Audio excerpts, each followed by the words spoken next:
So before I start talking about the application process in its entirety, I wanted to go over one thing that I think is really important for you to know, and it's that I did not have any external help from consulting agencies or companies that you can pay to help with your application process.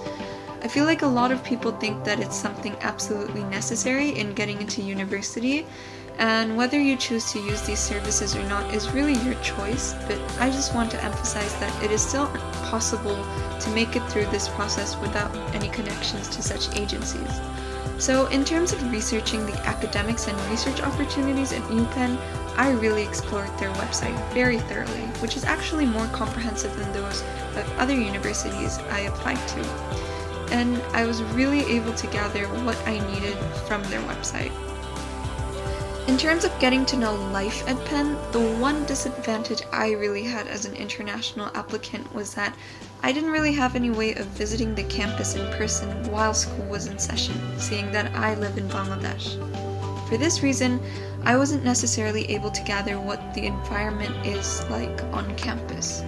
In order to make up for that, however, there were actually a variety of things that I did that really helped me get a better understanding of the type of environment on campus. First of all, I really recommend looking at the several different YouTube videos that current and previous Penn students have made about life at the university. If you just search up things like pros and cons of UPenn, things about UPenn, or even UPenn life, you'll get a plethora of videos that are really informative and cover the things that you don't really find out from the website, simply because Penn is trying to put forward a very positive image. If you have more specific questions about campus life, I really recommend putting them into Google and seeing if you find things on websites like College Confidential or Reddit, because a lot of college students and alumni answer these sort of questions on these outlets, and that too very truthfully. So it's a good way to know about how things are on campus. And if you don't find the question you had exactly, try putting out a question yourself. All of this really helped with the fact that I didn't really have any alumni to reach out to personally.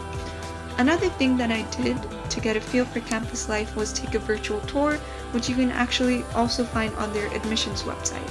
And I feel like it's honestly really important to know what the place you might possibly end up at looks like, to know that you'd truly be happy with living there. If I were to consider my process for applying to all of the universities I had applied to, I'd actually say that applying to Penn for regular decision was one of the easiest for me, because it used the Common App and had only 2 supplemental essays, as opposed to other college requirements that required more and didn't use the Common App. I think there were only 2 applications that I found easier than Penn, simply because they didn't ask for any supplemental essays. As for the process of applying for financial aid, I would say that the process for UPenn was actually far simpler than other universities as well. This was because the financial aid office at Penn was very helpful, responsive, and also very understanding with when I turned in my documents. So although I'm a US citizen, my parents are actually Bangladeshi citizens, so all of the taxes are paid to the Bangladeshi government, and our finances are calculated in the Bangladeshi currency called taka. For this reason, when filling out the supplemental forms, my FAFSA profile, because I'm a US citizen, and the CSS profile, which all international students use too, regardless of your nationality, we had to carefully calculate the conversion to dollars. Furthermore, because my parents aren't US citizens, they didn't have things like W-2 forms, which is required for US citizens. But while I was submitting the documents on the financial aid submission portal, I wrote in the extra notes section about my parents not being US citizens, and therefore I was not able to submit such a form, and they were really understanding. Although I did not have a problem with my tax return forms being in another language, some of you might have that problem because your country might not offer tax return forms in English. So I highly recommend that you be in contact with the financial aid office of the university that you're applying to in case you are unable to get it translated to English. And just to show how helpful the FinAid office at Penn was, I actually had a problem submitting my parents' signatures for my FAFSA because my parents aren't US citizens, so they couldn't make an account. So I couldn't really mail any of the signatures to the given address because of lockdown restrictions, but the FinAid office at Penn helped me out by having me submit another form, so I didn't have to worry about it. So in general, the financial aid office at Penn was really helpful during the process. One extra thing that is super important for international students is how you're paying for the application fee, whether you're using the Common App or another application website. For a lot of international students, what might end up happening is that the online payment methods that you are paying with could be based in a country or place that doesn't make transactions in US dollars. So in that case, you might have to use something called Flywire, which is what international applicants most often have to use. If you're using Flywire to make your payment, please submit your entire application earlier than the night before, because I've seen incidents with some people where they were unable to submit their application because of some particular problems with Flywire, and they had to actually notify the universities and try and work it out, which was a really complicated process for them. So please be aware of this. Moving on to the specifics of what went into my application. In regards to the testing I did before applying, I took the SATs, so I also had to take the subject test, as that was a requirement for some of the universities I applied to, including Penn. So truthfully speaking, my SAT score wasn't the highest. It was actually a 1440.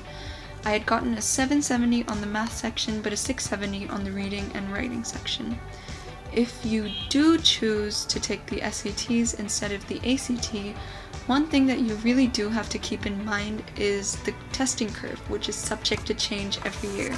Because although I had gotten only one question wrong on the math section, that was a 30-point deduction. However, there are things that I do believe that kind of made up for this score, which I'll talk about later. So although Penn doesn't require it, I did take the SAT with essay for some unis that did require it, and I got a 21 out of 24, which is considered a pretty high score. For UPenn, I had to take 2 subject tests, but I actually ended up taking 3 because another university I applied to strongly recommended it. The 2 I submitted to Penn were the Math Level 1 subject test, for which I got a 720, and the Spanish test, for which I got a 710, as these were slightly better than my SAT Literature subject test score, which was the 3rd test I took. So I had more flexibility in which subject tests I could take because I applied to the College of Arts and Sciences, so you should really keep in mind that if the school you're applying to does require subject tests, you need to consider what the specific requirements for every school is. Something that's really important to take note of as international applicants is that many universities do require IELTS or some type of English proficiency exam if you are not a US citizen. So this was not something that I was really required to take. However, because I completed my entire schooling in Bangladesh, I had some universities that actually required a waiver for English proficiency testing rather than me not needing to do anything at all. As I mentioned before, during my time in high school, I was in the IB program, which is a 2-year program. So just to give you a little bit of context, you take 6 courses when in the IB, with at least 3 of them being what are known as higher level or HL courses and are often considered to have college level rigor.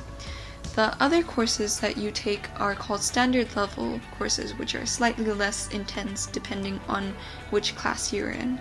So when choosing my IB subjects before 11th grade, I wasn't exactly sure as to what major I'd apply for, but I knew it would be something social sciences or history oriented. So the classes I took on the higher level were world history, English language and literature, and economics. I really tried to tie my curriculum into the major that I was quite sure that I would apply for and actually did end up applying for. The classes I took on the standard level were Spanish B, math, and chemistry. So even though they weren't as challenging as higher level courses, they weren't easy standard levels.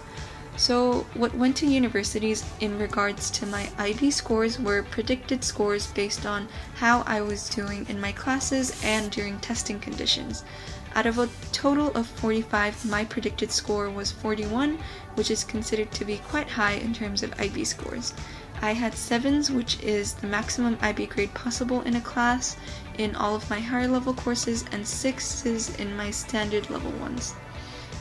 2 other points came from an assignment called the extended essay, which is a 4,000-word essay on one subject of choice, and a mandatory class called theory of knowledge.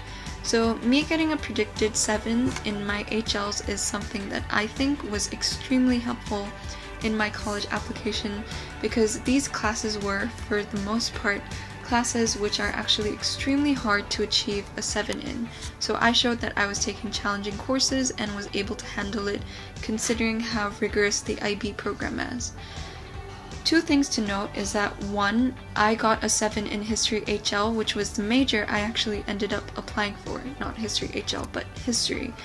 And 2, despite performing poorly on the SAT reading and writing section, I was able to get a predicted 7 in English HL, which is one of the hardest classes to actually achieve such a grade in. My HLs were also classes that required a lot of analytical skills, which showed that I would be able to apply those skills for a history major as well. In terms of academics and GPA, by the time I actually applied to Penn, I had a 3.9 GPA unweighted, so out of 4.0. As for the awards I got while in high school, I had gotten a high honor roll every semester since 9th grade till I applied to Penn, and actually even the semester after. And at my school, the high honor roll is actually the highest recognition of academic success, really, so that really meant a lot.